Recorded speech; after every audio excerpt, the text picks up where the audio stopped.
Now, just to let viewers know, it looks like the Liaison Committee is just about to start. So thank you, Damien. We'll listen into that now. We have a session with the Prime Minister to answer our questions. So particularly welcome to the Prime Minister this afternoon. Sir Byrne, I can just about see you down there, Prime Minister. Good to be with you, Mr. Betts, and welcome. Good to see you in the chair. Right, I'm just going to explain that Sir Bernard Jenkins, who would normally chair our committee, of course, as the chair of the committee, is unfortunately ill-disposed with COVID, and the committee members have asked me to take the chair this afternoon, because I'm sure we'd all want to pass on our best wishes to Bernard for a speedy recovery. Prime Minister, we want to concentrate particularly this afternoon on the war in Ukraine and the consequent refugee crisis, and also on the cost of living issues at home, particularly around food and energy. Before we go on to those two important matters, we've got one or two questions we'd like to raise following yesterday's announcement from the Metropolitan Police that they'd issued 20 fixed penalty notices for around events that had happened in either Downing Street or the Cabinet Office. So, to begin on those issues, asking Pete Wishart to come in, please. Certainly, yes. Very nice to see you. Always enjoy it. Always at Liaison Committee. Just to start things off, could you tell us whether you are one of the 20 people who receives one of these fixed penalty notices, and if you're not, are you expecting to secure one in the next few days and weeks? Pete, I think I'm sure you'd know if I were. But I think that let me just say generally on this whole issue, I have, I think, been several times to the House to talk about this and to explain and to apologise and to set out the things that we were doing to change the way things run in Number 10, and we've done that. But what I also said repeatedly, and Mr. Betts, I hope you'll forgive me if I return to this theme. I've said repeatedly that I won't give a running commentary on an investigation that is underway, and I know that you will want, and people will be naturally curious about all sorts of things, and I totally understand that. But I just think it would be wrong of me to deviate from that. Prime Minister, we're not expecting you to give a running commentary, quite obviously, but I mean, if you are served with one of them, you're pretty much toast, aren't you? I mean, no Prime Minister could possibly survive being found of criminality for the very rules that Prime Minister said. You'd be finished if you got one. Well, with deepest respect to you, Pete, I don't in any way wish to minimise the importance of the issue and your point, but I just want to return to what I've said, and that is that that would come under the category of running commentary in my view. Getting away from the running commentary, you can at least accept that there has been criminality committed. Apparently your spokespersons just contradicted the assertions made by the Justice Secretary, your deputy, this morning, that there has been criminality committed. You do accept that criminality, 20 fixed penalty notices have been issued, for goodness sake. There can't be any contradiction in doubt that criminality. So I've been, I hope, very frank with the House about where I think we've gone wrong, and the things that I regret, that I apologise for, but there is an ongoing investigation, and I understand the point you're making, Pete. But I'm going to camp pretty firmly on my position. I'm not saying anything which is this at all, or answer any questions. No, I understand that, and look, I understand why you have to ask it, and it's quite right that you do. But I've been very clear. I won't give running commentary on an ongoing investigation. Could we maybe go over some of the things that you have said to us, which we do understand, which is a matter of record, and you could maybe help clarify some of them, because some of it I find very difficult to understand. Because first you said there was no rule breaking. That was right, yeah. Then you claimed you weren't aware of any of these parties. Then you said it was a work meeting. Then you said you were outraged by them. Then you said you were aware of these events, but they weren't against the rules. And finally, you admitted you were at these events, but you were so ignorant of the rules, you didn't realise you were breaking them. You do understand why the public have such difficulty with all this? Yeah, of course, Pete. But and I don't want to. And I understand why you're asking the questions, but I just want to repeat that there will come a point when I will be able to talk about the investigation and the conclusions of the investigation, and that is when the investigation has concluded. And I've no doubt at all that I will be back before this committee, back before the House of Commons, to talk about it, but at the moment it's still going on. And if it has been found that you did break the ministerial code, which, looking at all the things you said and all the things that have transpired, it's almost pretty crystal clear that you did, that will mean a resignation issue for you. With great respect, Pete, I think you're just going to have to hold your horses and wait until the conclusion of the investigation. When there will be a lot more clarity, and I will be back before this committee, and I've no doubt back before the body of the House of Commons, and I'll be only too happy to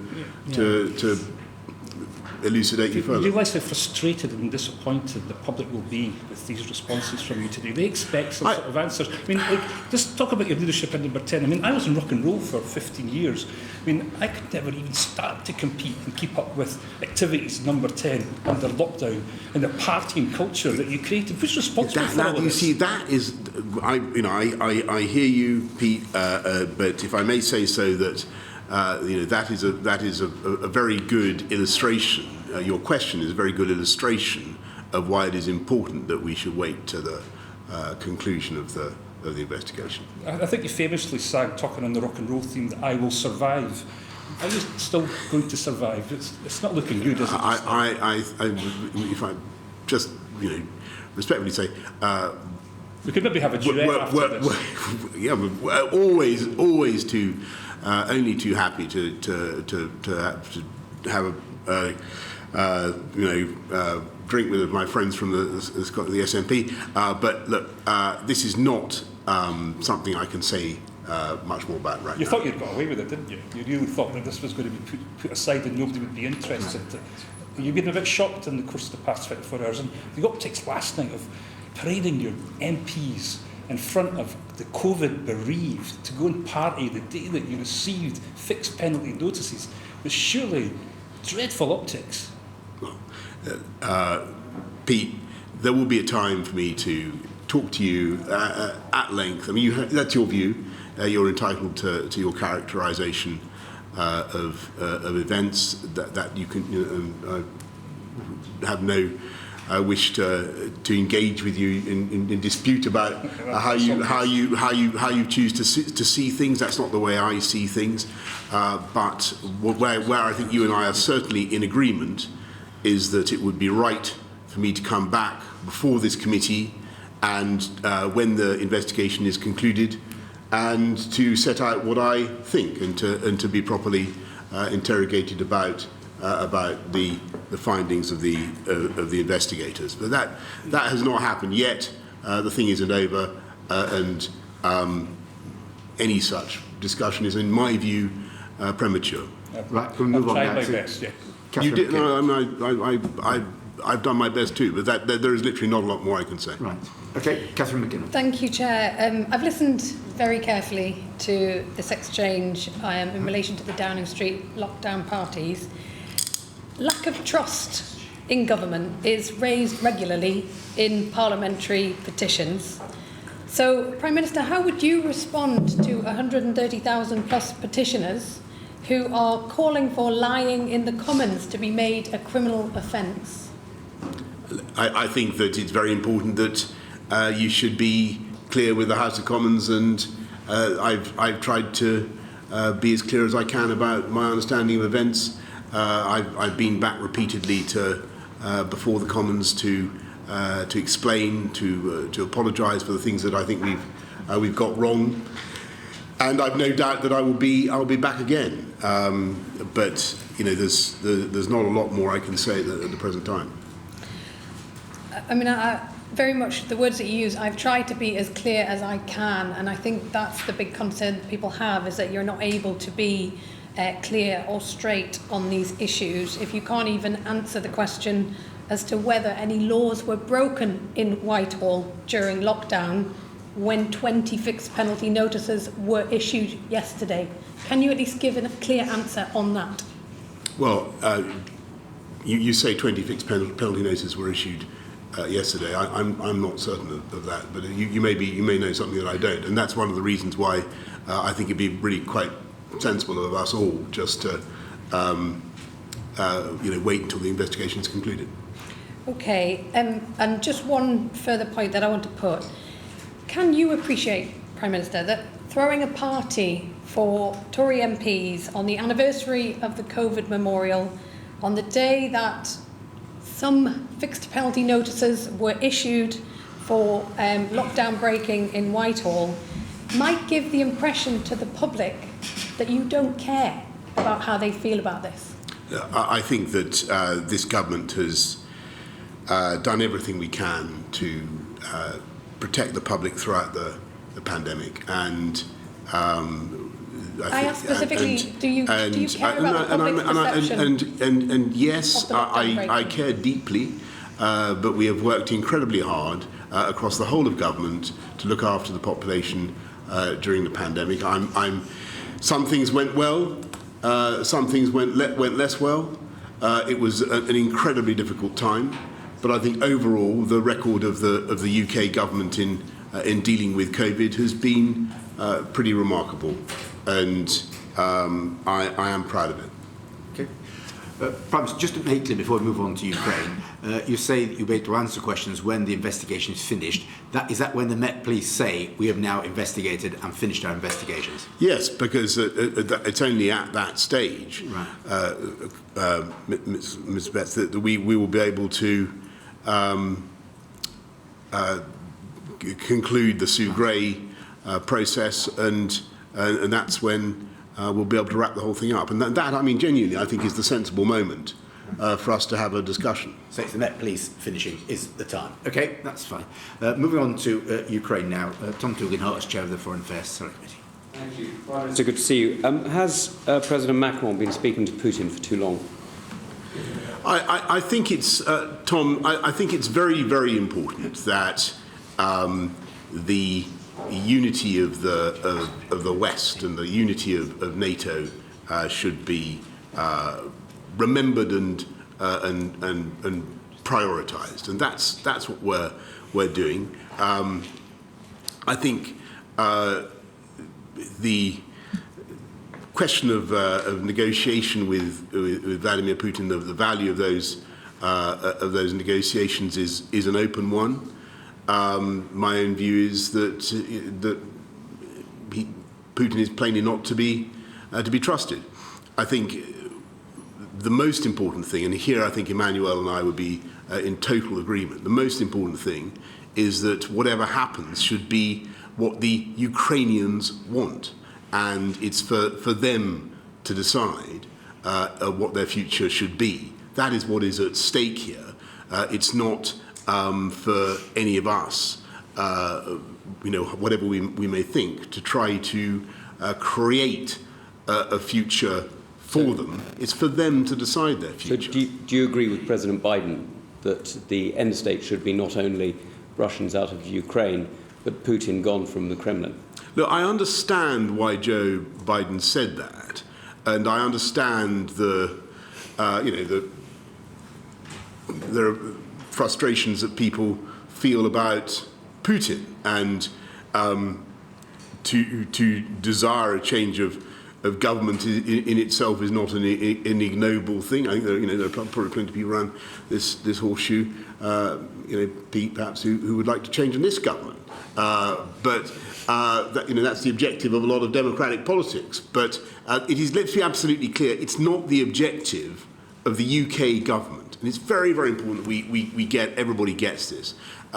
We are simply setting out to help to protect the people of Ukraine and to protect them against absolutely barbaric and unreasonable violence.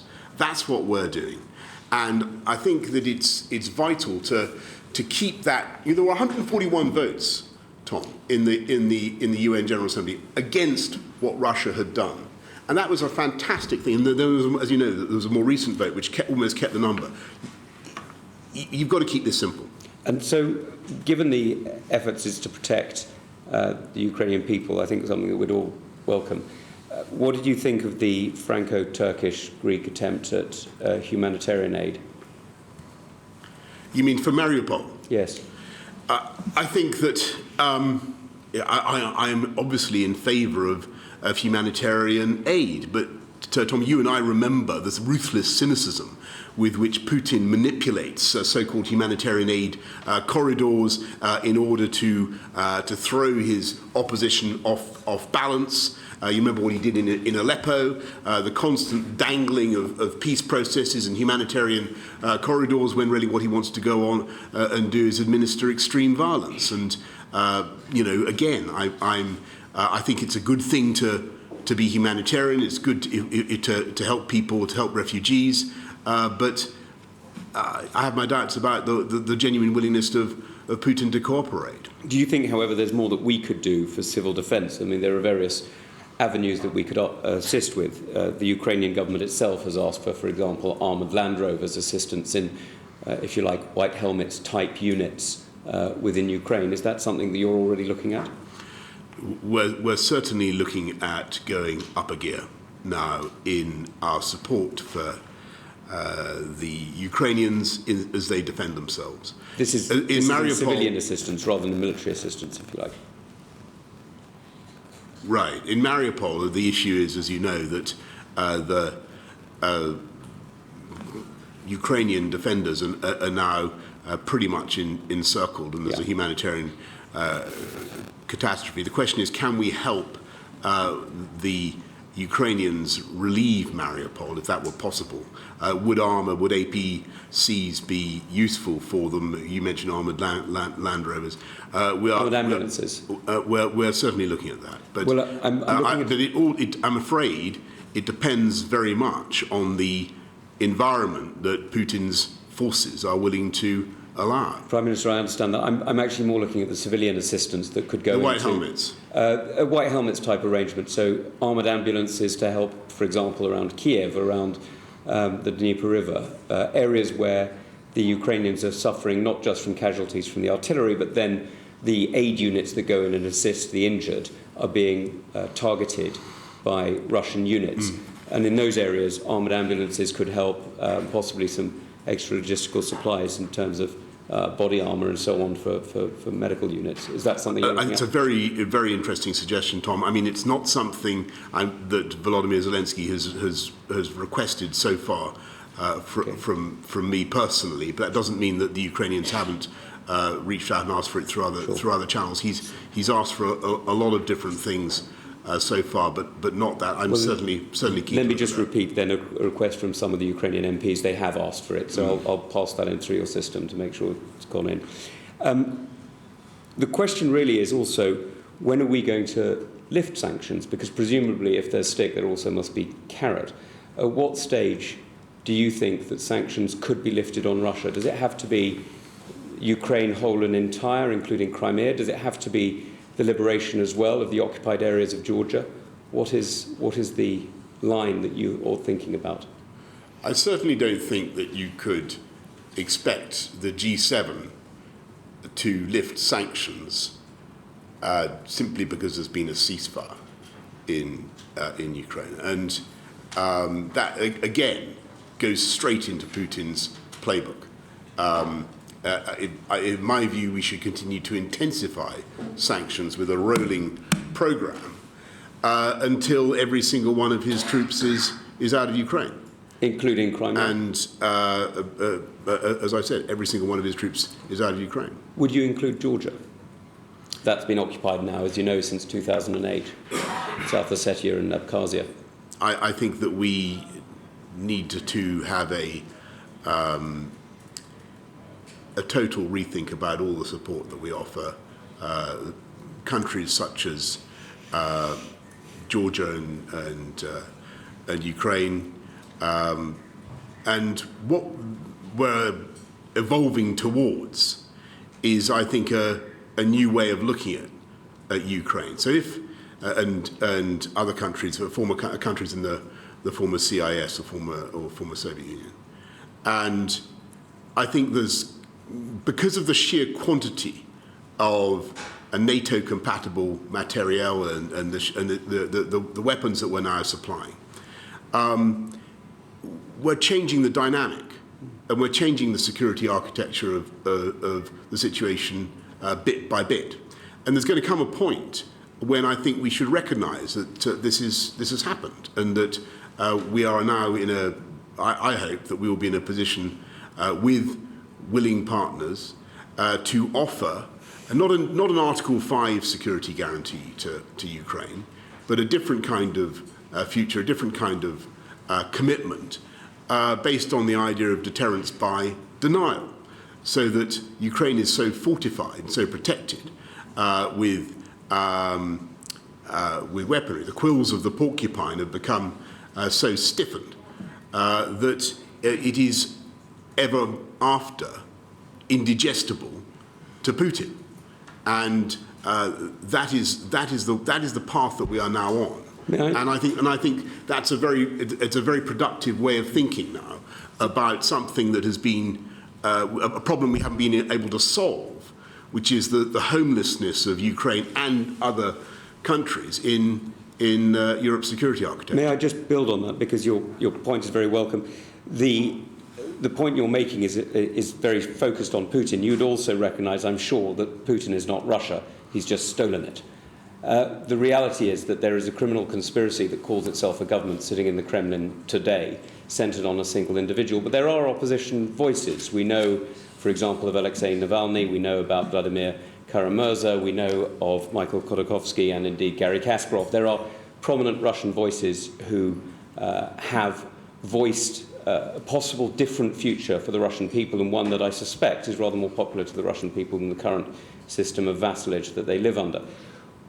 Would the UK government consider offering support and assistance to them and making sure that independent democratic voices have a way in? And would that include things like making sure that virtual private networks for the internet are freely available to Russian citizens who currently find it very difficult to buy them because, of course, the economic sanctions are effectively assisting Vladimir Putin's censorship? Yeah, we see all sorts of possible futures for Russia, but to get back to the first point I wanted to make in answer to your first question, we've got to keep it simple. Keep this one simple. This is a very, very. I've never seen a clearer case of right and wrong. This is about the flagrant violation of international law, the invasion of a totally innocent country, and it's about helping the Ukrainians to protect themselves. Now that is something that unites the whole the House of Commons, and I hope, and it certainly unites a large number of countries around the world. And I think if we stick to that, we won't go wrong. Because I think that the logical consequences, politically, militarily, will speak for themselves, and I'm sure you'll have thought it all through.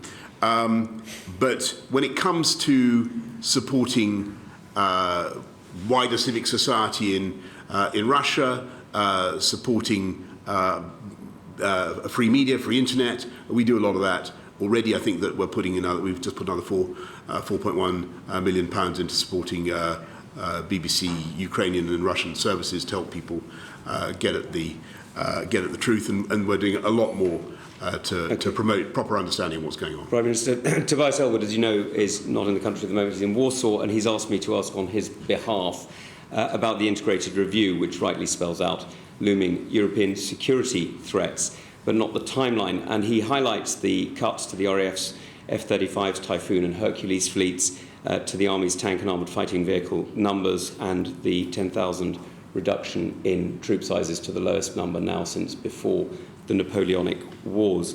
In this new era of insecurity, are you going to reconsider those numbers? And are you going to request the National Security Council to produce an updated assessment on the long-term strategic threat picture with recommendations on how gaps in our capabilities can be filled? I think if you look at the integrated review, it was actually pretty much spot on in the priorities that it set out for the country. And in particular, it said that the Euro-Atlantic area was the number one issue of concern when it comes to the choice between high-tech and heavy armour. And Tobias and I had this conversation here. Actually, I think that the advantages of high-tech in helping the Ukrainians are pretty manifest now. And I think that the effectiveness of the NLAWs, of Starstreak, of Javelin, of a lot of the systems that we're now using, Switchblade. These are the things that are the UAVs, the TB2 drones that the Turks have been supplying. These are the game changers. And so I think it was right for us to go for this massive increase in expenditure, as we did with the Defence Review, 10% increase. But it was also right for us to focus on real value for the UK and make sure we could maximise our ability to project force overseas, and that's what the integrated review gives. Thank you, Prime Minister. Okay, moving on now to look at the humanitarian issues that involved Sarah Champion. Thank you. Hello again, Prime Minister. I'm very grateful that the UK has committed 400 million to humanitarian support for Ukraine, but I wrote to you on the 9th of March asking for details on whether or not this money has actually got to the people that it's intended for, and I haven't had a reply. So could I ask you now some specifics? How much of the UK's pledged financial contributions have reached organisations supporting communities in Ukraine? How much has reached international agencies? How much has reached local organisations, local NGOs, mayors and councils? Right. So, Sarah, I'm going to have to... Right to be. I'm so sorry. I will. I mean, the number's high. We've given at least 400 million. You've pledged 400 million. Correct. I haven't seen the evidence I will be very happy to share where it's going. We have, as you know, lots of visa application centres in the region. We're doing lots to help with the reception of refugees. But how much has gone to each mayoralty in Szczecin and Warsaw and exactly how it's being divvied up? I will really have to get back to you. I would be really grateful if you could, Prime Minister. You mentioned earlier humanitarian corridors and how they're being flagrantly exploited. I mean, they're necessary both to get people out but also to get aid in. So have you considered doing something as happened in northeast Syria with the UN Security Council resolutions to try and keep these passages open for the safety of everyone?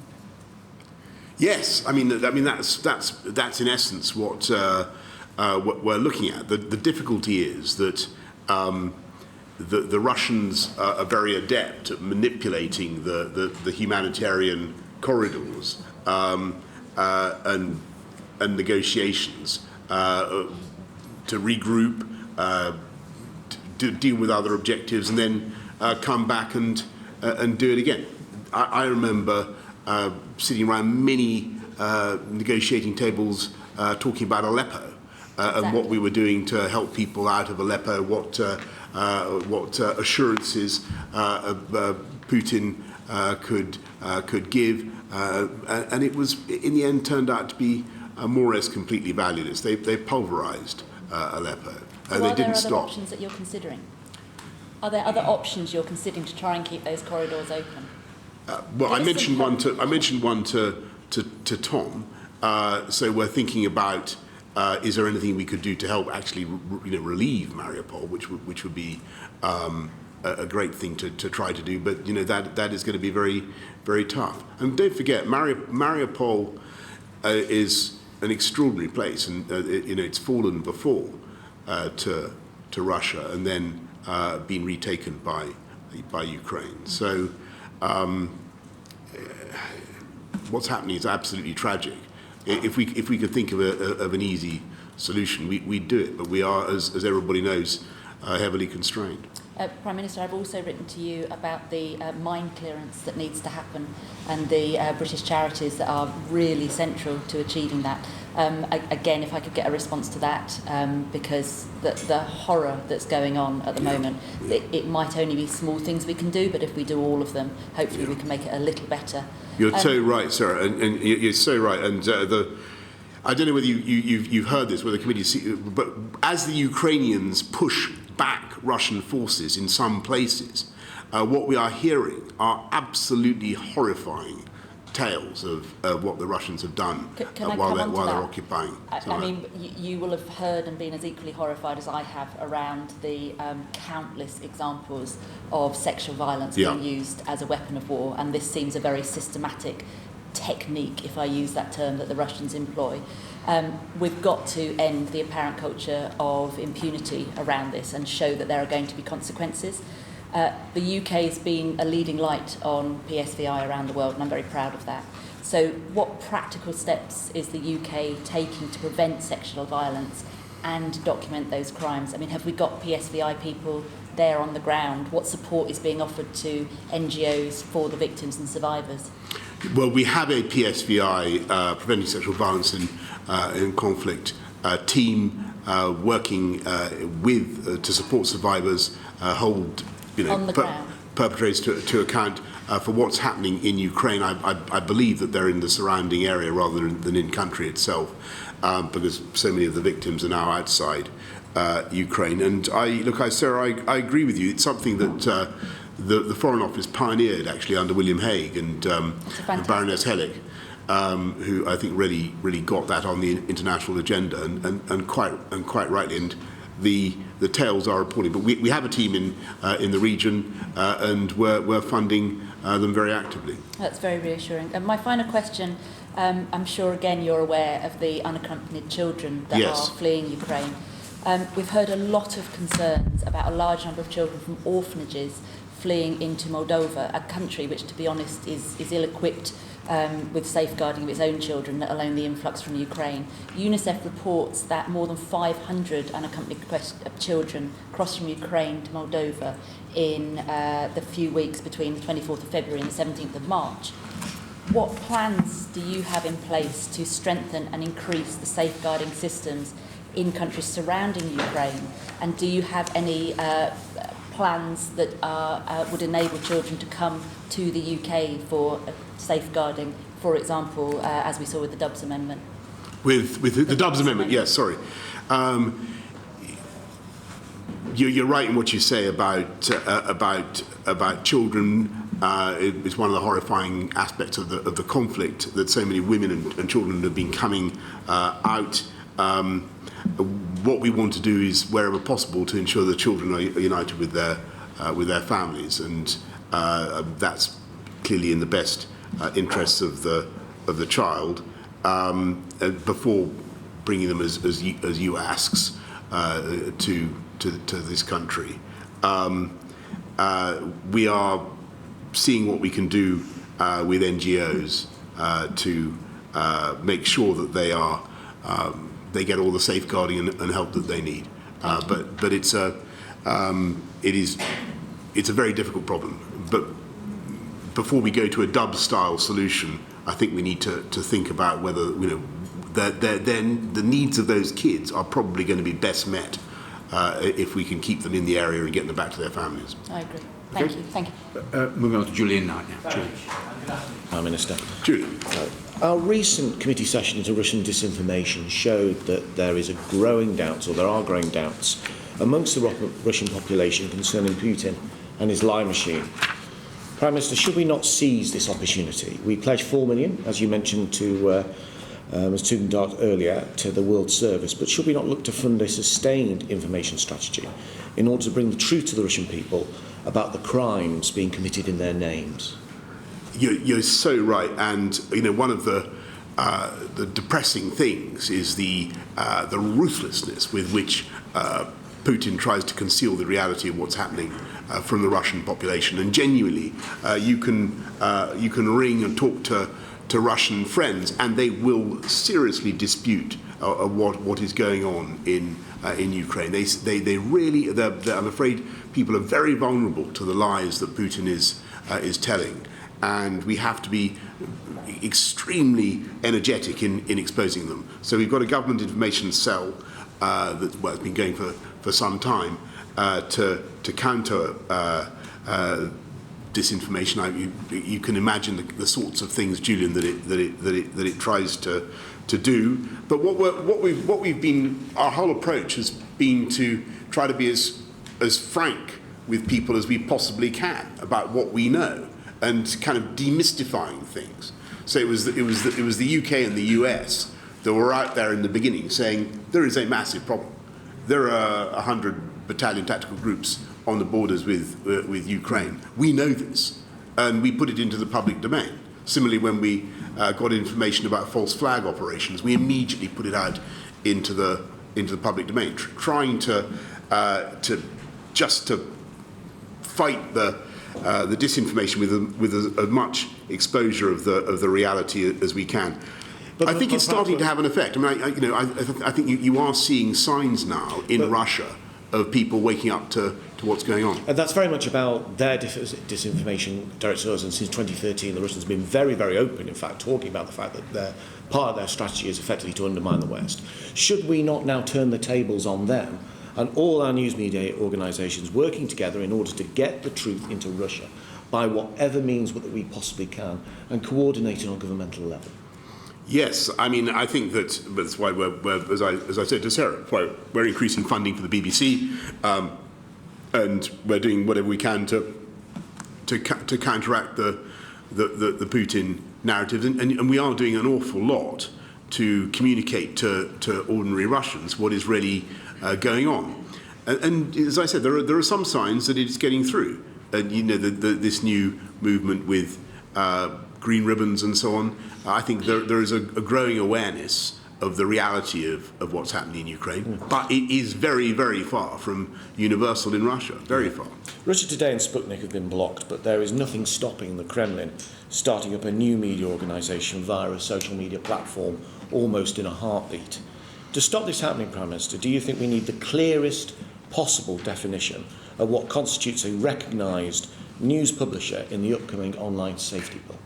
Yes, and I know you've been following this like a lynx, the bloodhound or something. A news publisher needs to have a registered UK address, have a standards code, and have editorial control. And the online safety bill will force all such companies to tackle the content that is illegal in the scope of the legislation. Not all such companies, though, because the reality is that banning Russia Today and Sputnik is of little importance, because the real disinformation coming from Russia is emanating from platforms such as Telegram. As it stands, it looks highly likely that Telegram will not be considered as a high-risk, high-reach social media platform. And in order that Telegram, amongst others, face the strictest regulation under the online safety bill, should in the coming weeks the government outline precisely which specific companies will be in scope to be considered high risk? As news publishers or as high risk? As high risk. And do you think Telegram should be included as one of those high risk companies? Well, look, I'm going to have to say that I think that we need to make sure that anybody putting stuff, my general feeling about it is anybody putting stuff online should in a systematic way, putting content online in a systematic way should be defined as a news publisher, and it should be subject to the controls that we've set out in the bill. Yeah, my final question, Prime Minister, is partly a request, if you like. Despite no collective ministerial agreement and writing to my committee ruling out such a move just 24 hours before, the Secretary of State for DCMS still seems intent on introducing a new committee which will effectively mirror the work of my committee looking at online safety. This, Prime Minister, would drive a coach and horses through the Select Committee system. Prime Minister, will you commit to investigate this matter, write to me on it, and protect the Select Committee system, which I know you value so much? Well, I do, you know, and I value your work, but I'm conscious that the committees are really a matter for the House. But I will certainly investigate the matter and write back to you. Thank you, Chair. Okay, thanks, Julian. Moving on now to the issue of visas, which is a very challenging one. Dame Dan Johnson. Thank you, Clive, and good afternoon, Prime Minister. I wanted to ask you about the two main routes in terms of obtaining visas to come to the United Kingdom. And I wondered on reflection whether you thought that not going for an emergency humanitarian visa for those people fleeing war was the right decision, because the route that the government have taken around a family visa scheme, which is about controlling migration and not about dealing with the humanitarian crisis, as you know, has been beset with over bureaucratic provisions, caused confusion and has changed many times. Well, of course I thought about having a system where we just open the doors and... no, that's not what I said, Prime Minister. I said an emergency humanitarian visa. So you would still carry out the checks, you'd be able to take the biometrics at the border or before someone got onto a plane. That's what I'm talking about. I recognise you're concerned about security. Okay, well thanks.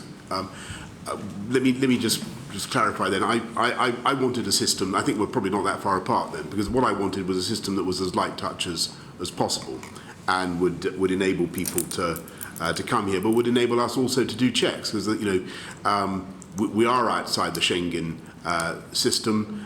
We have the advantage of being able to clarify people's status, their bona fides, and so on. That's not a bad thing if you want to have a program that really works and commands confidence. Now, so far, what it's meant is that we've had 25,000 visas approved. That's not a bad number so far. They're being handled at a rate of 1,000 a day. I mean, it's quite a sizable, and the numbers will mount now quickly.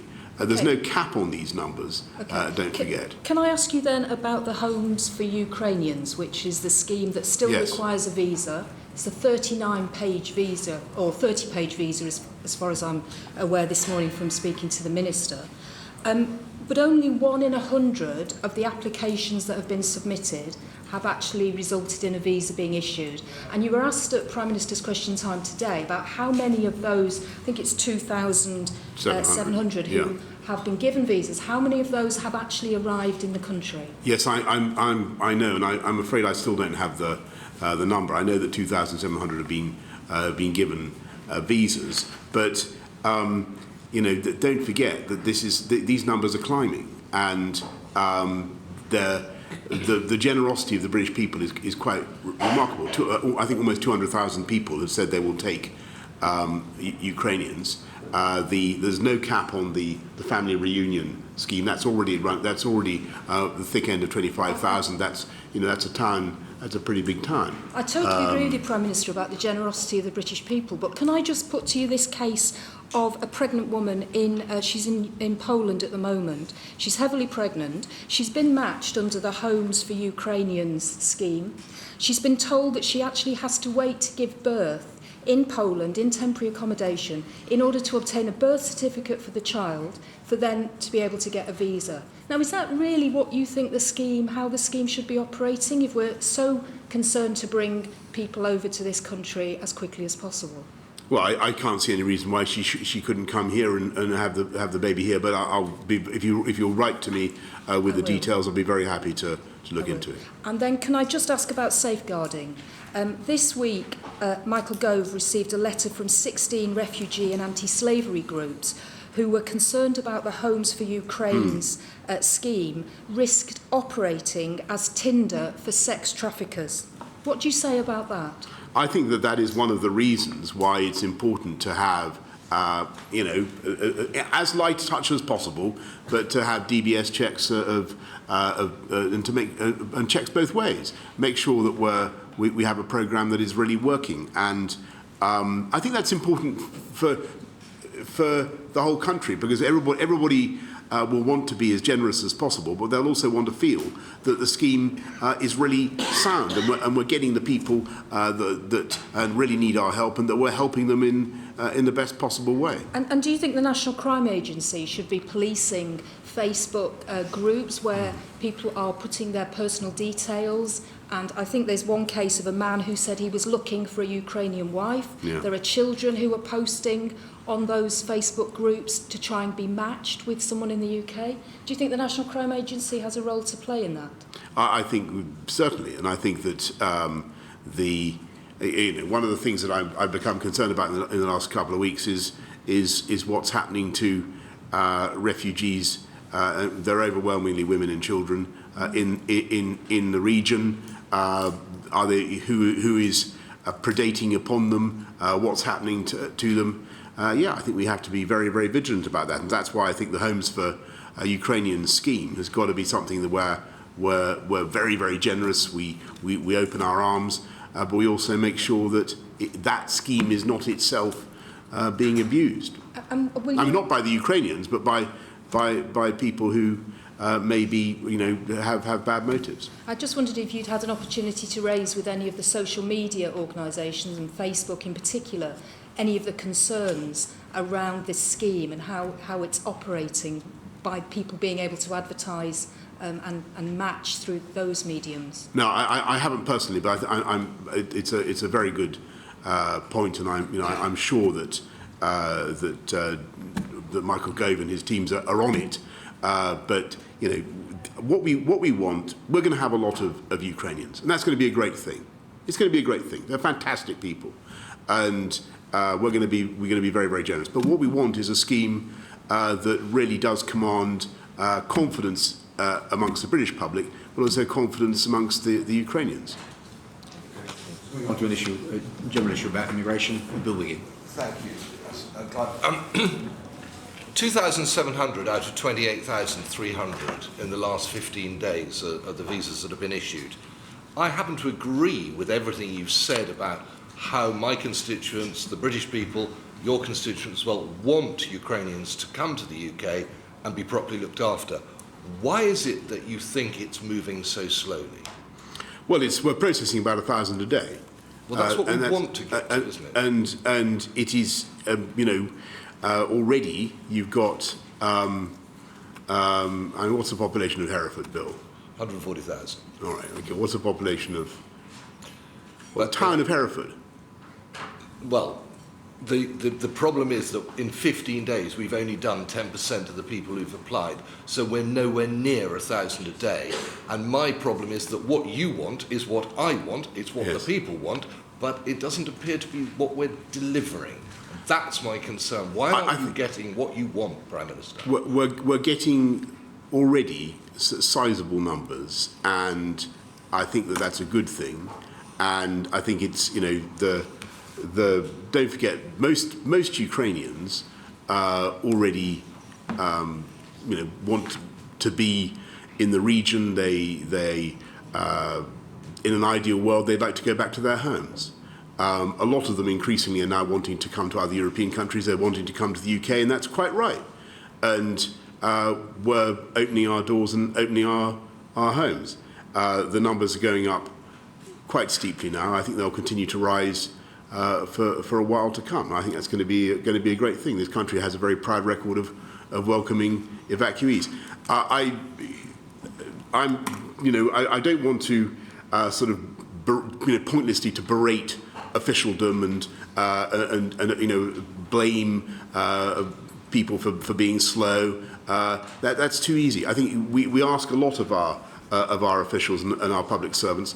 They have to balance some quite difficult objectives. We've just been hearing some really good questions about modern slavery, about sexual trafficking, about children, about gangsters who might be trading in evacuees. You've got to be careful, and don't forget that the point I made on the first day in the House is that there will also be people coming from that war zone who may not be entirely who they say they are, and we've had some cases, sadly, of that already. Okay, take you to the complete other end of the spectrum. we have on at least 3 occasions promised the Qataris visa-free access. These are very wealthy people who are unlikely to stay, and yet, despite saying we do it 3 times, we still haven't delivered. And I'm really worried, Prime Minister, that everything you've said to us today, I actually want to happen, but it isn't happening. And the only people who are turn up in rubber boats. Why can't we get the right people through our immigration system instead of the wrong ones? Well, so if I understand you correctly, Bill, what you're saying is why can't the Qataris and other Gulf countries have visa-free access? Well, we want Ukrainians, we want Qataris, and we don't want people in rubber boats. No, well, we're not getting it. No, sure. Well, the Nationalities and Borders Bill, coupled with a few other things, will help us, I think, to do a great deal to stop the cruel trade in people across the Channel. When we will do our best to deal with that, but that's a separate issue from the visas for Qataris and others. I am keen to have a more fluid, much more fluid system for Qatar, and we are keeping our system under constant review. And I recently had the good fortune to tell the Emir of Qatar that we were likely to see progress very soon, but I don't want to go beyond that. It seemed, when you this is one of the things that frankly could go a bit faster. Well, you were very, very generous in your protection of the civil service a few moments ago. Will you have a very close look at the people who are not moving at the speed at which you'd like? Because you wanted a light touch system, you want that security, you want all the right things, and the country wants those same things too. What can you do to make sure that your wish becomes your command, or vice versa? Because we want more of that. Yeah. So what you can do is make sure that you increase the number of visa application centres in country, so that you put everything online, so that people can get their application cleared digitally and then come here, and that's what we're doing. And you have to pay to send more officials out to Poland, to Romania, to Slovakia, to everywhere that's currently receiving refugees, and make sure that they're able to process as many as possible. You have to increase our ability to help people at Lille, at Calais, and everywhere, and that's what we're doing. Excellent. So we can look forward to the right people arriving in the next coming days.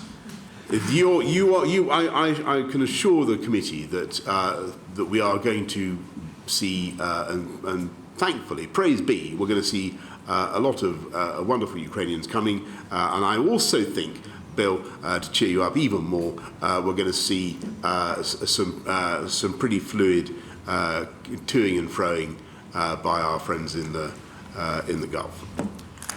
Could we just move on, Prime Minister, to the two schemes, the sponsorship scheme and the family scheme for Ukrainian refugees?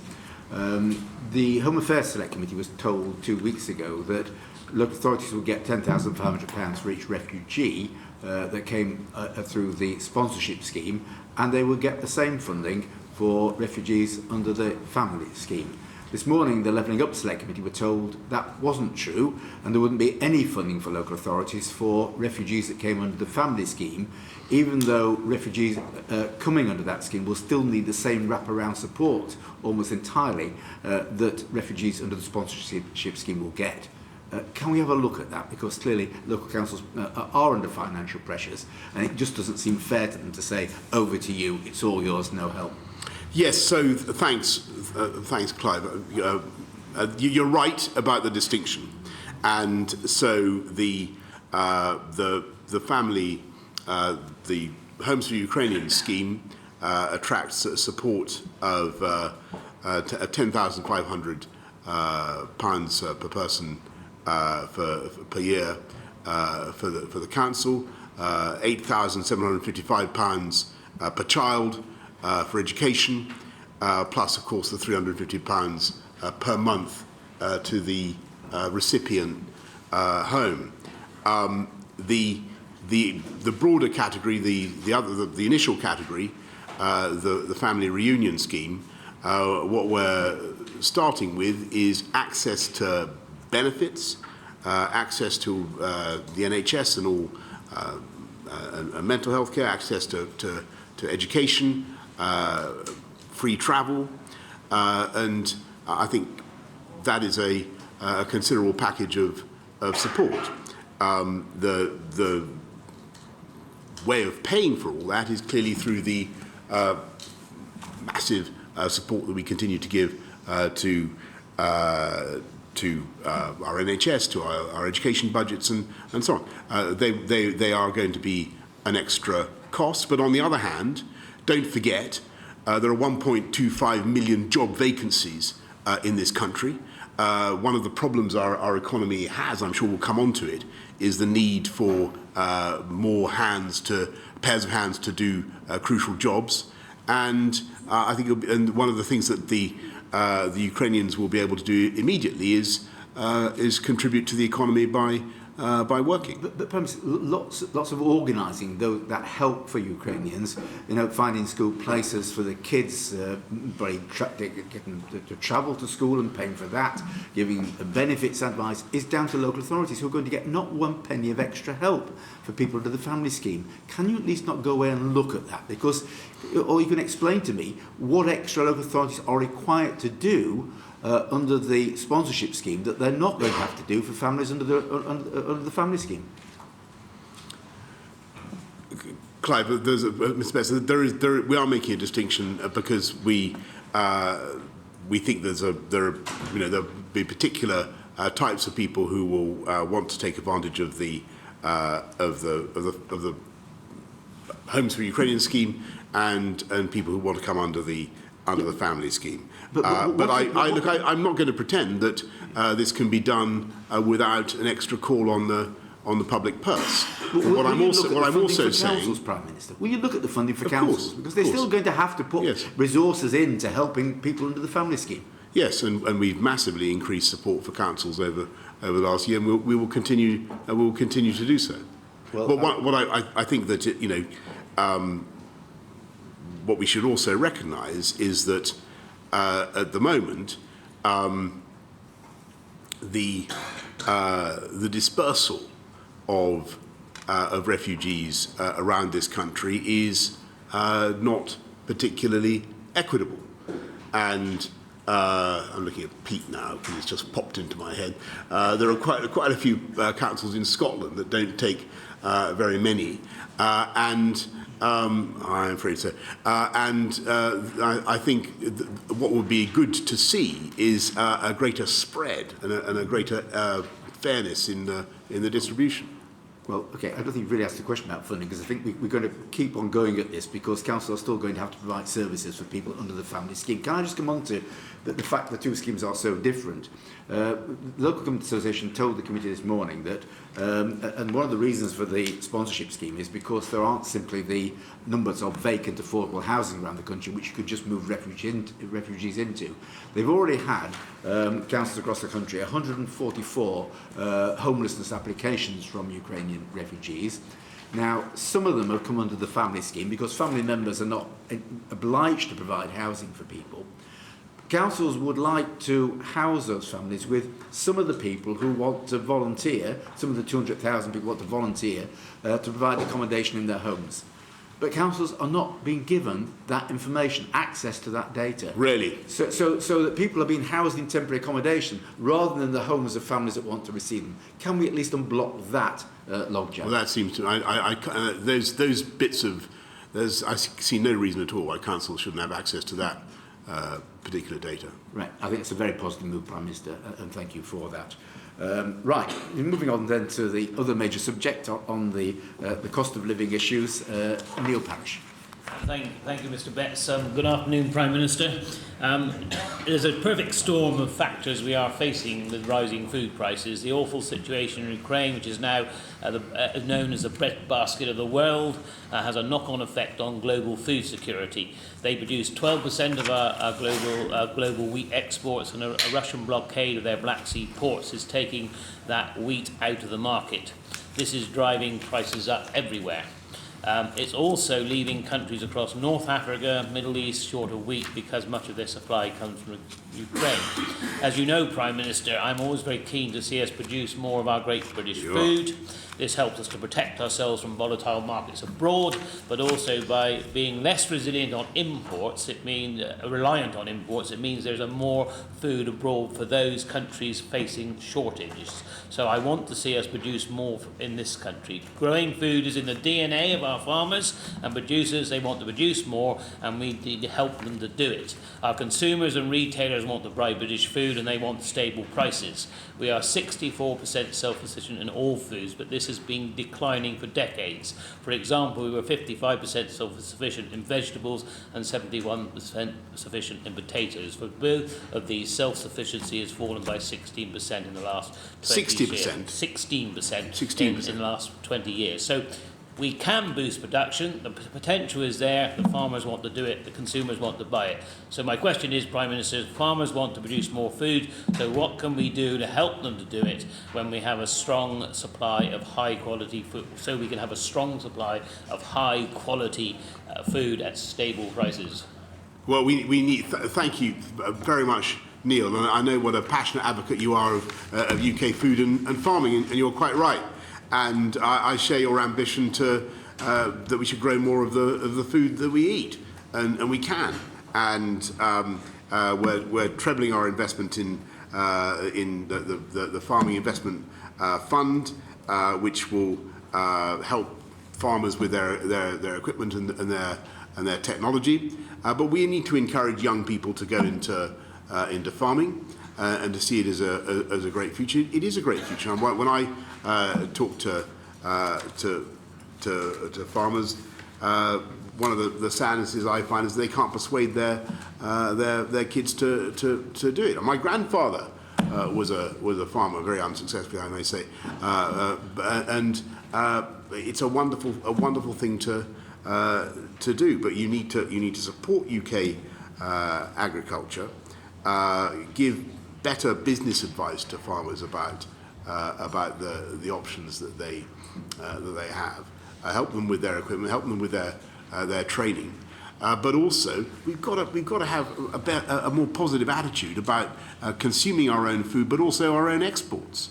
And one of the things, Neil, you and I have discussed before is the importance of having in every embassy around the world somebody whose job is specifically to champion UK food and farming, and that's what we're doing. It is, by the way, growing the whole time. The exports are colossal now of UK food and drink, absolutely colossal. But I think, Prime Minister, what we want to do is actually get help with costs, right? So one of the things is that with fertilizer, as you know, is that the invasion by Russia is combined with rising gas prices send fertilizers through the roof. The fertiliser now costs 4 times more than it did a year ago at £1,000 a tonne.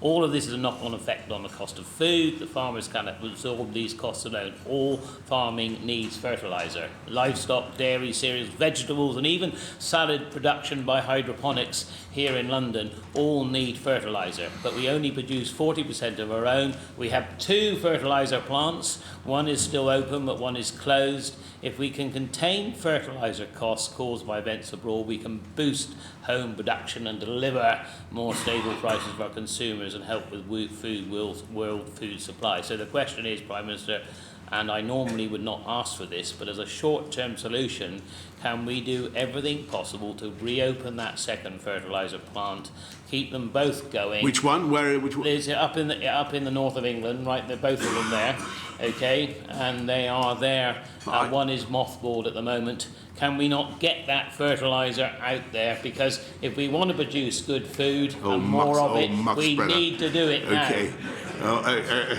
Okay, well, Neil, look, I want to spread the good stuff over the fields of this country as passionately as anybody, and you've got to do that.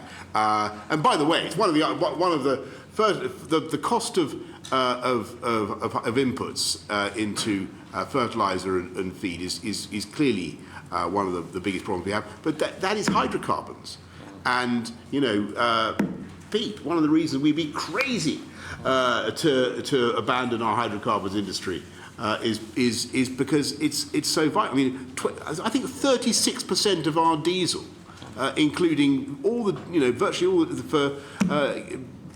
comes from Russia. 36% comes from Russia. If we're going to end our dependence on Russian diesel for British tractors and farm vehicles, we've got to think practically about where else it's coming from. Yeah, I couldn't agree with you more. But on the fertilizer, energy, yes. I make the same point. We have a long-term need for sustainable hydrocarbons and for basic inputs. So you will help to get those plants open. I will. Now that I'm. Thank you, Neil. No, look. Now that I'm alerted to the need to get the second fertilizer plant going, I don't wish to commit, Clive, to this committee that I will wave a magic wand and open this fertilizer plant, because I will doubtless be told that there are overwhelming circumstances that make it impossible. But I will jolly well find out what I can do. I will have a look. Okay. I look forward to you taking immediate action, Prime Minister. Yeah. Thank you. Now to Philip Dunn to do with energy issues. Prime Minister, this follows on very neatly from what you've just been saying. My interest is in the cost of living challenge arising from increasing energy prices. So for the last year or so, since economies started to emerge from the pandemic, all of our constituents have been seeing astonishing increases in their energy costs, exacerbated clearly by the impact of Russia's invasion of Ukraine. To what extent will the energy security strategy, which you're planning, will address the cost of living pressures? I think you have to provide as much short-term relief as you can to people within the fiscal constraints that we have. The 9.1 billion that we're giving to help people with the cost of energy, abating the council tax, and so on. The stuff, the extra cash we're giving to councils, by the way, Clive, under the Household Support Fund. All those things that we're doing to help people with the cost of living. But we've got to recognise that in the UK, we have just failed for a generation to put in enough long-term supply. And it's been one of those colossal mistakes. And renewables are fantastic. Offshore wind, I stress offshore wind, I think has massive potential. But so does nuclear. And this is the country that split the atom. The first ever civilian nuclear power station was at Calder Hall in Cumbria. I seem to remember from my Ladybird book on atomic power.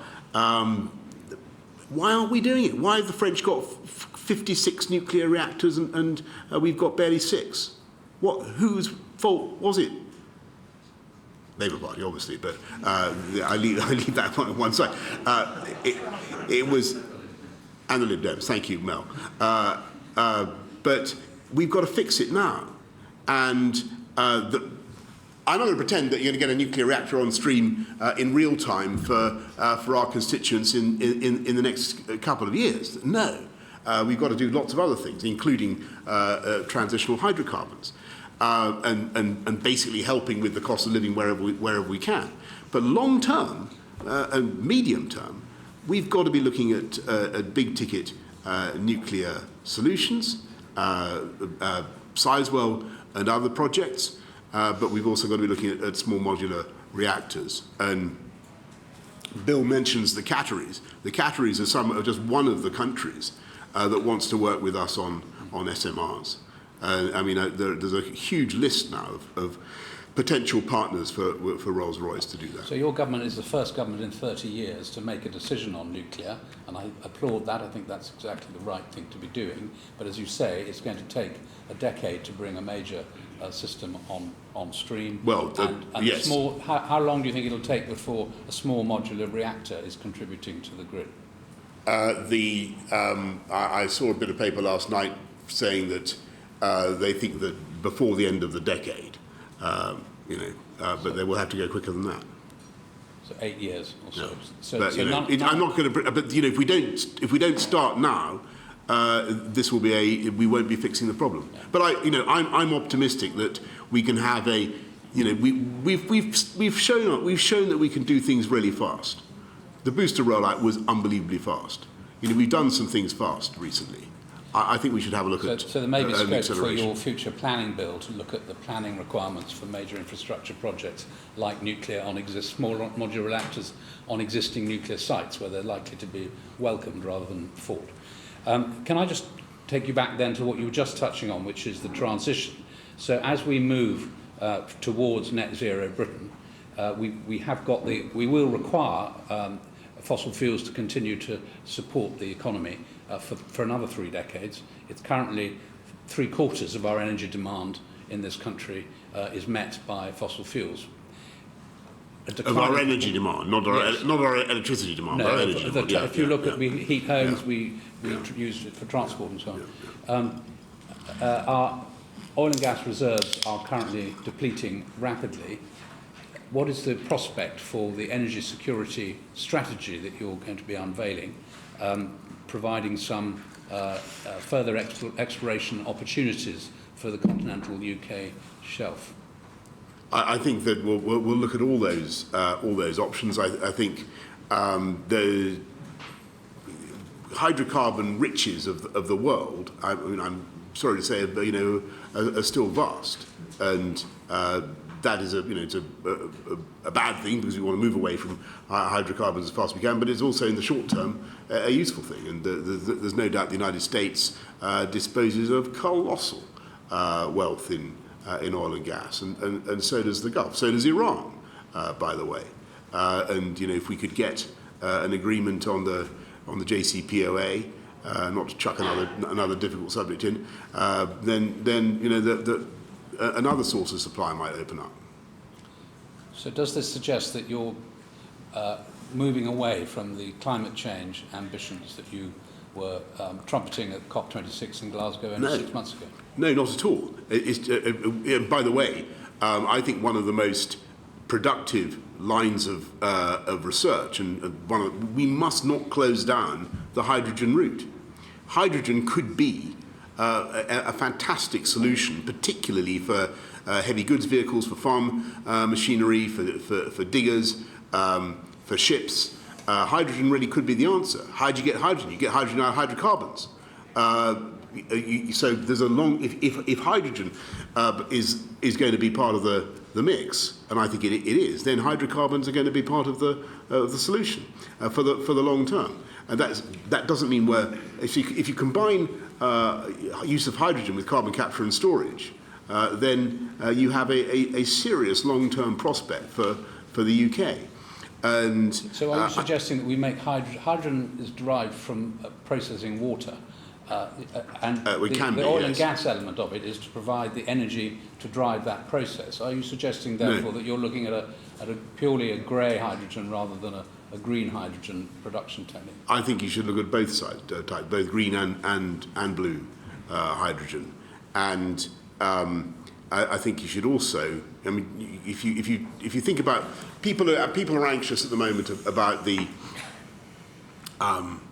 putting in ground source or air source heat pumps to heat their homes, and everybody's worried about having to replace their boilers at vast expense. Well, I think for some people that will be the right solution. I think the price of those things will come down very fast as more are made, but you've also got to look at the possibility of going back to where we were actually in the 60s and 70s, when town gas contained a lot of hydrogen, and you could put a lot more hydrogen into the into the pipes. And is that's something that you persuaded? Just one more question, if I may. Well, I think we're getting close to time. Okay, final question. But the net zero, the ambition to keep going on the path towards net zero, no, that has not been adulterated or lost at all. So you would welcome our committee doing an investigation into the potential for oil and gas exploration while maintaining the ambition of net zero? I think that'd be a very useful thing, yes. Thank you. Yes. Okay, right. Okay, thanks. Prime Minister, just coming back to the issue of help with people's energy bills. The government's chosen the council tax rebate, the £150, as a major way of doing that. It seemed like a scheme dreamed up in the Treasury, passed on to deal up department to try and sort out, and then passed on to councils to sort out the further problems when they come to implement it. Just one particular element I want to raise with you is a real concern. That for some of the poorest tenants in private accommodation who pay their council tax in with their rent, the £150 gets handed over to their landlord. Right. And some landlords are going to get multiples of £150. I assume that was not the intention of the scheme. No. And is there anything you can do about it? Yeah, you mean people who are paying who paid local housing allowance? They pay their council tax Yeah. with their rent to their landlord. Yeah. The landlord therefore effectively pays the council tax on to the council. And So they don't get the abatement. They get the rebate. landlord who gets £150. Yeah. Not I will certainly look into that, Clive. I don't have an immediate answer, but that's a wrinkle that I hadn't foreseen. Yeah, it's been confirmed by the permanent secretary. I'll have a look at it. I suppose the second question is, if it's too late to sort it out with the current rebate, if the government goes for an extension of the scheme in any form, I'm not saying you have to commit to this at this stage, but if you do at some point during the course of the year, would you try and ensure that the regulations are written in such a way that the help actually goes to the tenants who have the heating costs and not the landlord who picks up the money?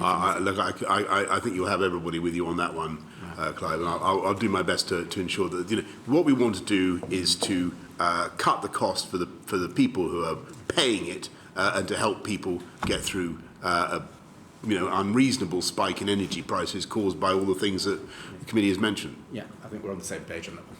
Okay, Stephen Timms. Thank you, Chair. Can I just start by welcoming two recent decisions of the government? One, to make permanent the extension of free school meals to children in families with no recourse to public funds, and the other to widen the online safety bill to tackle scam adverts. Both of them are subjects we've talked about before at these meetings. That's right. I welcome those decisions. I wanted to ask you today first about a letter that was sent to you by the chair of the UK Statistics Authority, Sir David Norgrove, on the 24th of February. You mentioned earlier we haven't got enough people in jobs at the moment. We haven't got enough people, with lots of vacancies.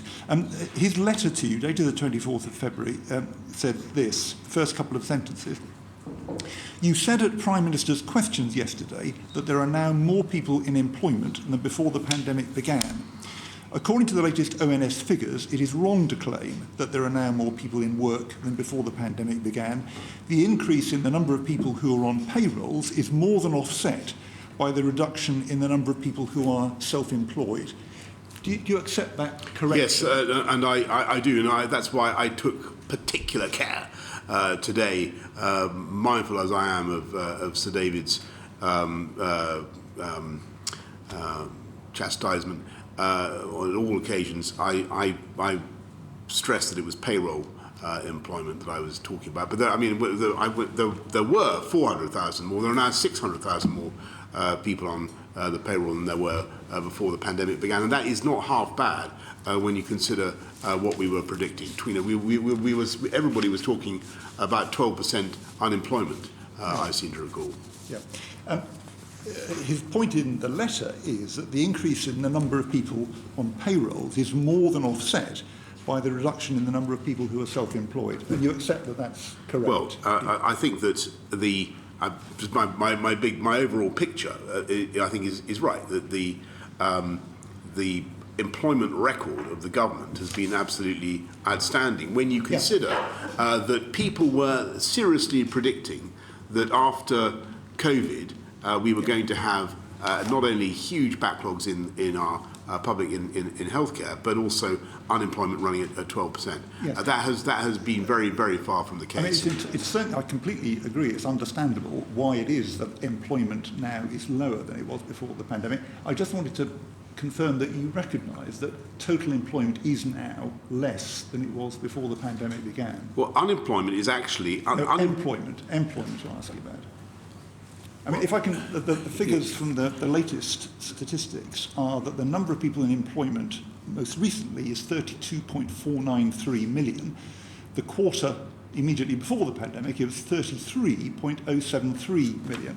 So employment now is less than it was before the pandemic began. You're making a very important point. I mean, it depends how you look at this. Unemployment is now back down to, which is the thing that when we were growing up, that was the thing that we were worried about because that was the terrifying thing that happened to people. They were slung out of their jobs, and it was awful in the 80s and the 90s, and we remember that. Well, now that is low.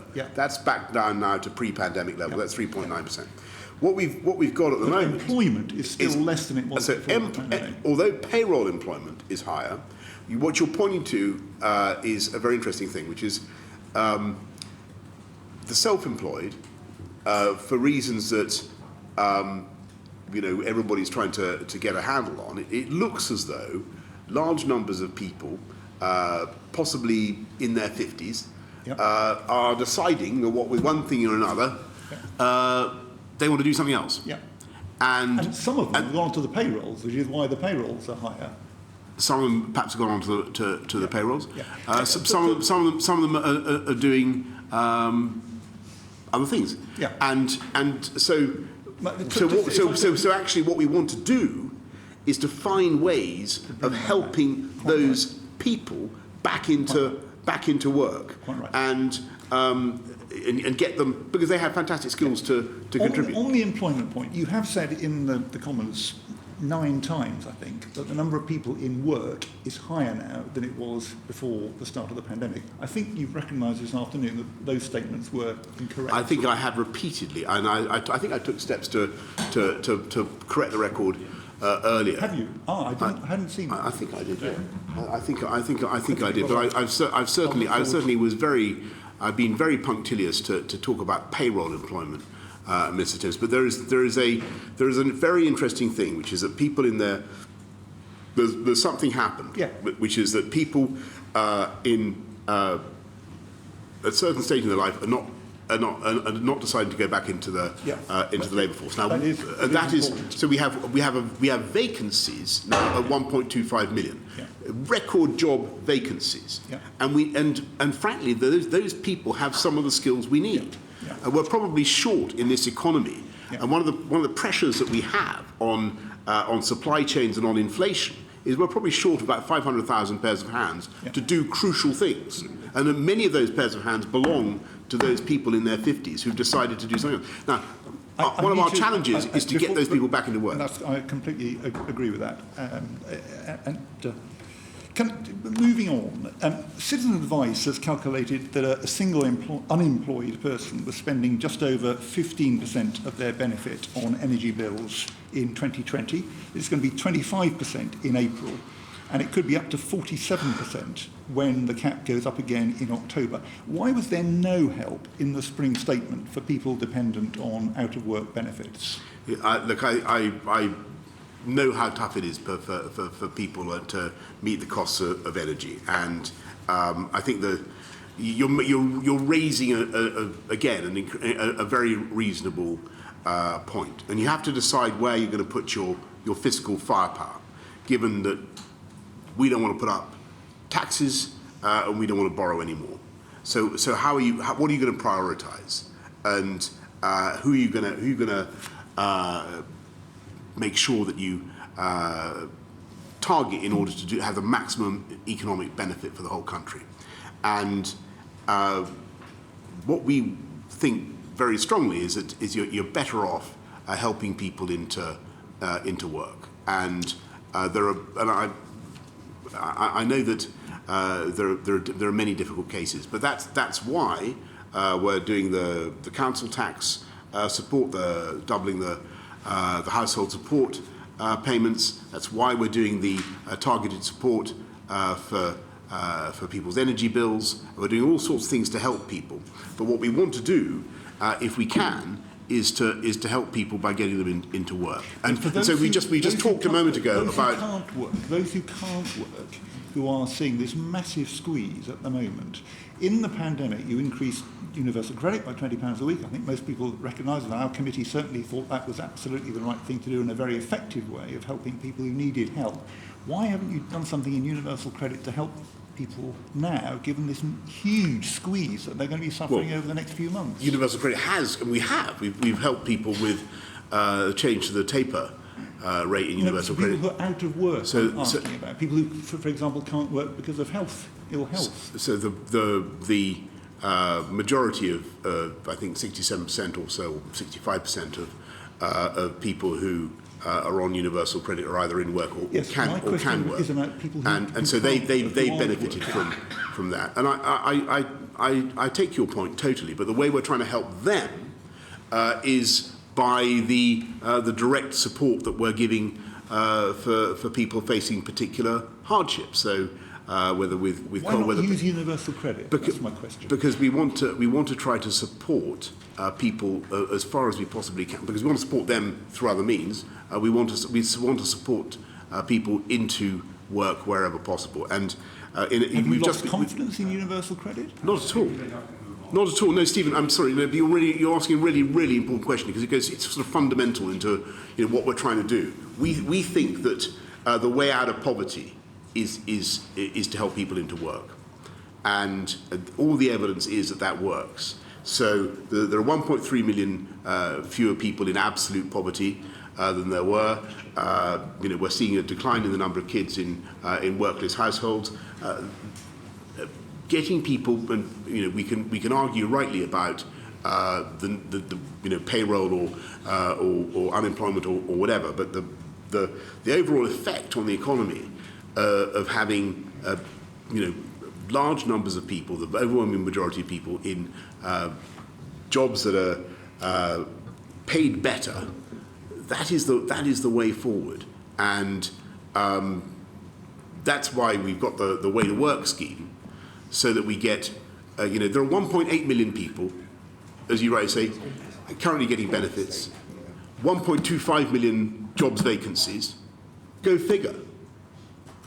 We need, and we've got an economy which is massively short of hands. Well, we need to get those people off benefits and into work, and that's by far the best thing for them. So you're asking the right question. But that's what our instinct is. Okay, Prime Minister, we've just got two more colleagues to get in before we come to a conclusion. Catherine McKinnon. Prime Minister, I just wanted to pick you up on a couple of things that you said there, because 75% of children living in poverty across the UK are in working households.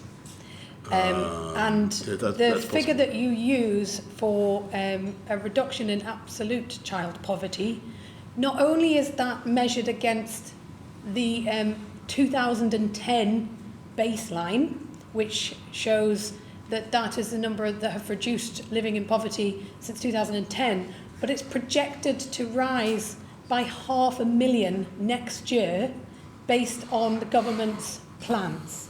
So the Prime Minister will not be able to say that child poverty has reduced, and by its own measure of absolute poverty, which we believe is inadequate to measure child poverty in this country, right, it will be increasing. So I wanted to ask the Prime Minister about the levelling up plans. Yes. Do you believe it's possible to level up the country without reducing the number of children living in poverty? No, and we're going to keep doing everything we can. So that as far as I can remember, the numbers currently are, and you're right. There's an issue we've got to fix, and I'm not going to pretend it's going to be easy. But we're going to go at it as hard as we can. Okay, but at the moment, the numbers are that there are 200,000 fewer children in absolute poverty, and I think 500,000 fewer in workless households. I think those are the numbers aren't going in the right direction, Prime Minister. And you're right that at the moment we've got the cost of living running too high, That's why we've got to do everything we can to abate it, to help people through this tough time. And we will, using the fiscal firepower that we have, that we built up because of the way we've been able to run things. But as I was saying to Sarah actually earlier on in the House, the best way forward is to get our economic activity going and get more people into higher paid jobs. That is what we want, and have that across the whole country. Which is why I'm asking you about levelling up. Because you're can you tell me, Prime Minister, how many times child poverty is mentioned or referenced in the government's levelling up white paper? I'm afraid, although I suppose you're going to tell me it's not mentioned. I know the answer to this. I suppose you're going to tell me it's not mentioned at all. It's none, yeah. If that is so, Catherine, if that is so, it is a purely formal accident, because the whole objective of levelling up is to make sure that kids growing up everywhere have opportunity, and they don't, and that's what levelling up is about. Okay, but I just have one more question about a petition. So we do need to move on, I'm sorry. Okay. We need to come to the end of the time. I was going to ask the Prime Minister if he'd actually read the levelling up white paper. I have. No, I'm not. I have. Have you? I've read some of it. I'll be honest about it. That's on to the Chair of the Treasury Select Committee, Mel Stride.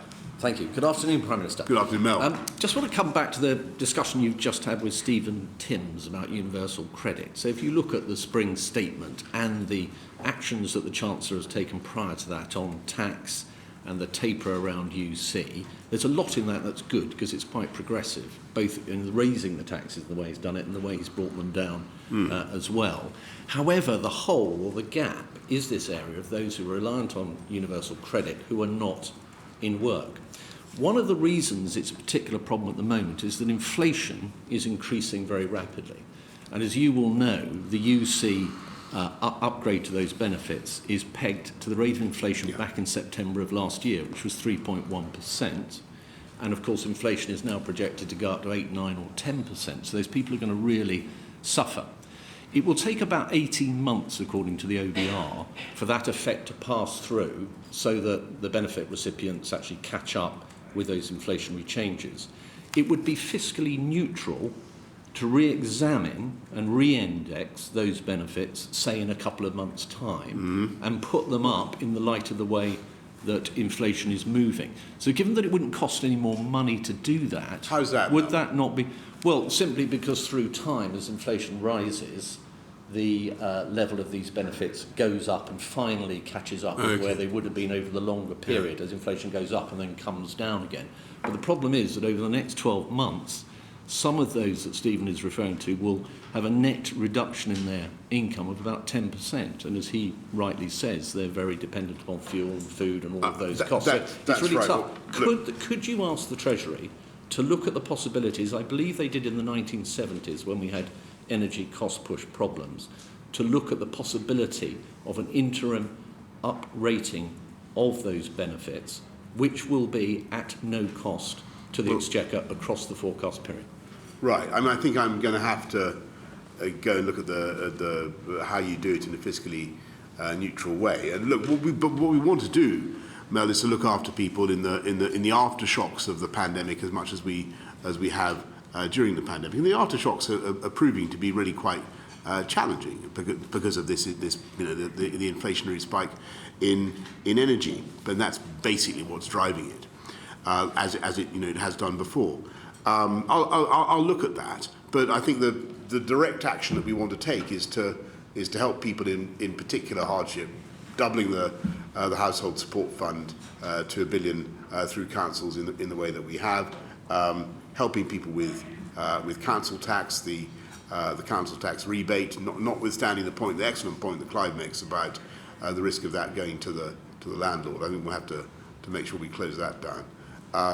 There are a lot of things that we're doing together that are designed to tide people over, to help them through a tough time, but also taking the steps now to build in the long-term security.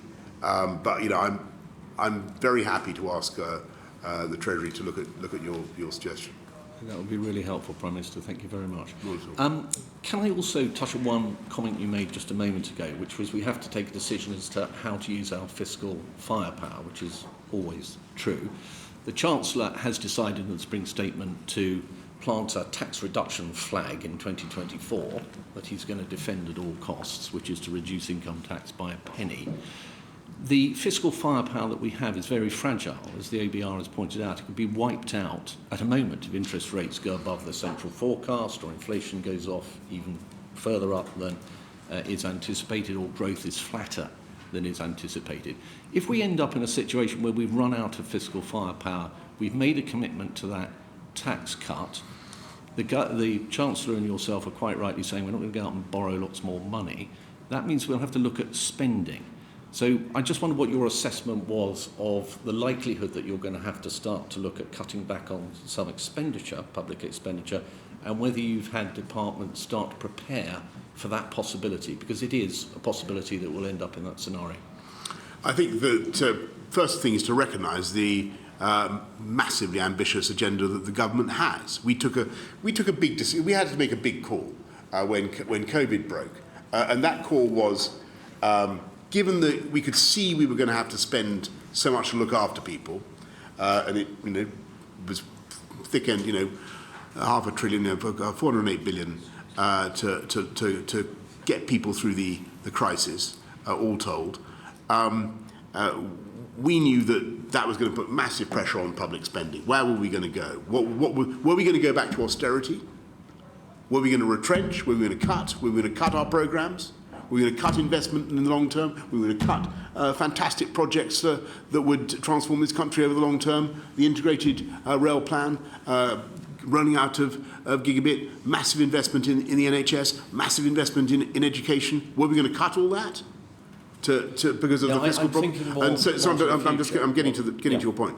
So we took a decision to keep going, and that means, as you rightly say, Mel, that the balance is now very fine, and the cost of borrowing is we're borrowing a large amount. The cost of borrowing is 83 billion. Cost of servicing our interest is 83 billion a year, and as you say, that number can easily go up with interest rates. So we have to be. So if it came to, we have to be very, very careful in the way we handle. Would you look at cutting spending, or would you look to borrow more to protect the tax cut? And that's why we want to keep going with the plan, the long-term plan that we have, but making sure that we steer a steady course and help people through the short term, but make the long-term investments that are going to, what are the big costs we need to contain? We need to contain the costs of energy, the cost of housing. These are things that we can start to address by making some big decisions now. Okay. And finally, you said in response to a question from Neil Parrish the importance of exports. I think you were particularly looking at food at that particular moment. The OBR's latest forecasts, and I think, to be precise, it's on page 63, Chart I, which you're probably very familiar with, shows the trade intensity as a percentage of GDP that our economy commands now. In other words, how much exporting and importing we're doing now compared to the past. And it also shows what happened to all the countries in the EU and our major trading partners. Now, as Brexit and the pandemic struck almost simultaneously, we all went down. So we all exported and imported much, much less. The others, as we come out of the pandemic, have gone back up to, broadly speaking, where they were before. We've stayed very low. Are you concerned that perhaps because of Brexit and the time it's taking now to strike all these deals with other countries around the world on the trade side, that we're becoming more of a closed economy? And that, of course, will have implications for productivity and also the living standards that we're seeking this afternoon to try and protect. I'm very keen that we should not. I mean, we've become a closed economy at all. And I think there's we all want to grow more of our own food and so on. But I'm not a believer in autarky. we've got to be How quickly we've got can to be we get back open to where we were? global trading nation, and I do want to see much more of an export drive, and I think that I think it was Liam Fox, our colleague, a couple of years ago, made the point. I think a lot of UK companies could sell a lot more overseas than they do. And you may have noticed in the newspapers, Mel, there's a big government campaign now to encourage them. And how long do you think it might be before we get back to where we were pre-pandemic? I can't prophesy that, but as I told Neil, we are on it, and we want to champion it, and there is no natural impediment to our exports. There is no. It is just will and energy and ambition, and that's what we should be doing. All right. Prime Minister, thank you. Okay. Prime Minister, thank you very much indeed for answering a variety of questions this afternoon from the committee. We'll look forward to 1 or 2 replies from you for points that you said you'd go yes, away. I'll get back to. And thank you for coming to be with us this afternoon. Thanks, everybody. Thank you. You've been watching the Liaison Committee, where the Prime Minister was facing questions from MPs, questions on, as planned, on Ukraine and the cost of living, but also, as many expected, also on Downing Street parties as well. Well, let's get some more analysis on this now from our political correspondent, Damien Grammaticus. Damien, many of the subjects Boris Johnson had already been pressed on earlier at Prime Minister's questions. What emerged from his answers here at this committee hearing? Yeah, several interesting things. I mean, first interesting thing was that how the committee jumped straight into that partygate issue right at the early stages there of the questioning. The SNP MP Pete Wishart asking the Prime Minister whether he would accept that there had been criminality in Downing Street, given that fixed penalty notices are being issued by the police. The Prime Minister steered away from that, still trying to bat those questions away, saying that there's an ongoing investigation. I'm going to camp pretty firmly on my position, is what he said. He did indicate, interestingly, that he himself has not been given one of those yet. If it were to happen, he said, I'm sure you would know if I were to be given one. Mr.